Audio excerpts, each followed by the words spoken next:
Okay, welcome back, CNC family. Today I've got a quick one. I'm going to show you how to make text follow the contour of a path so that you can add text on a contour that's not a straight line or or on a circle. I've shown you in other videos how to add text on a circle or an ellipse, but in this situation someone emailed me and they wanted to add text along the contour of a flag stripe like this. So I'm going to show you a couple ways to accomplish that. Now here I've typed out the text. This is still text, and this here is a path that I'm wanting to add it to. So the first method, I will select this text, and what you'll want to do is go path, object to path, and convert that text to a path. Now the next thing to do is you go path, come down to your path effects menu. That'll open this. Now you're going to hit this drop down and you're going to want to select bend. Now once you've selected bend, and with this still selected, you're going to want to select this edit on canvas, and what this will do is add this line here, and you have a node on each end.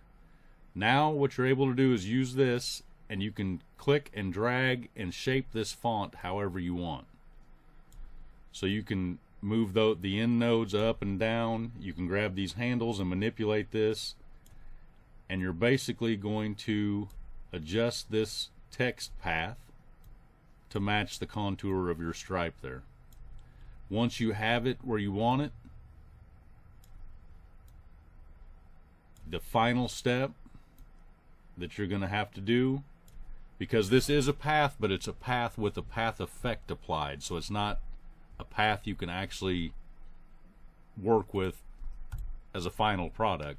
So what you're going to do here is, see, when I hover over it, it still shows the original contour kind of outlined there in blue.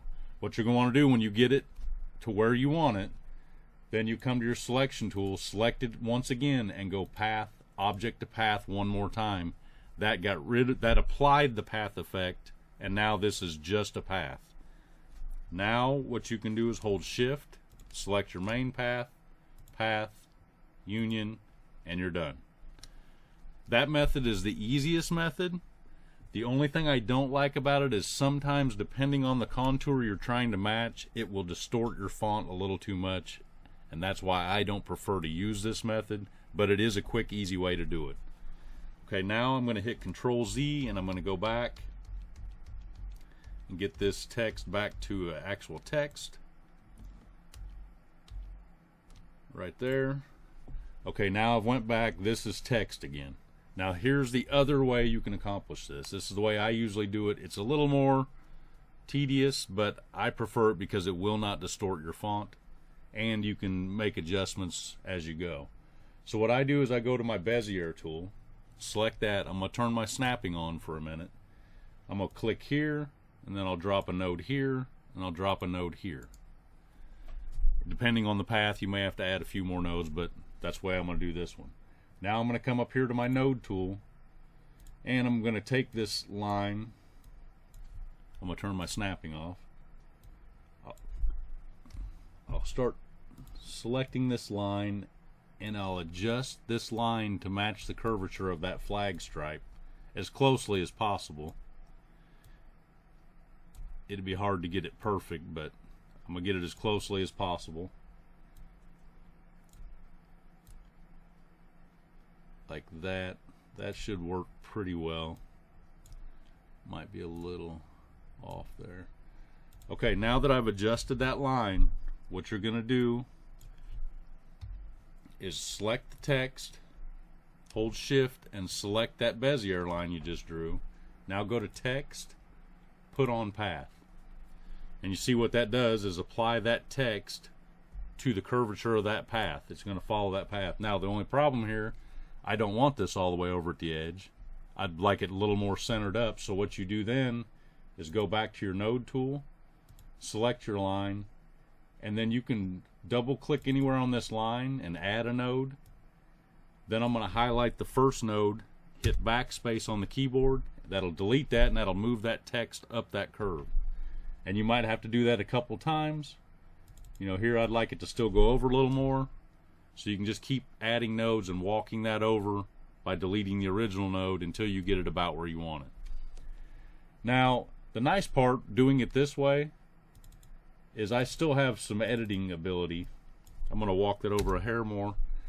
But now, because of the way we're following this curvature, as you can see when you get on these letters up here, they kind of start smashing together because they're leaning in towards each other. The nice part with this method is I can still kind of adjust this on the fly by going back to my text tool, come up to this drop down, and I can adjust my spacing here. You got to have the text selected. I can adjust my spacing up or down, and I can spread those letters out.